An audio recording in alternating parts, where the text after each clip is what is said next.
కలిగేటువంటి బెనిఫిట్స్ ఏంటి అంటే డేటాని ఎక్కువ వేగంగా మనం ట్రాన్స్ఫర్ చేయగలం. అర్థమైందా? సో, ఈ సిలికాన్ చిప్స్‌లో వీటిపైన ఒక వేఫర్ లాగా పెట్టి ఆ వేఫర్ గ్యాప్స్‌లో ఈ యొక్క లేజర్ బీమ్‌ని లోపలికి ప్రొజెక్ట్ చేస్తారు. చూడొచ్చు ఈ విధంగా. ఓకేనా? సో, ఇదొక బేస్. బేస్ పైన ఒక సైడ్ నుంచి సిలికాన్ పౌడర్ వస్తుంది. ఇంకో పక్క నుంచి లేజర్ వస్తుంది. ఈ లేజర్, సిలికాన్ పౌడర్ ఇది కలిసి ఒక వేఫర్స్ టైప్.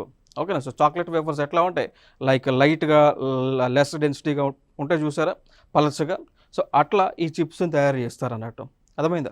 సో, దీని వలన కలిగే బెనిఫిట్స్ ఏంటి అంటే డేటాని ఎక్కువగా వేగంగా మనం ట్రాన్స్మిట్ చేయొచ్చు అండి.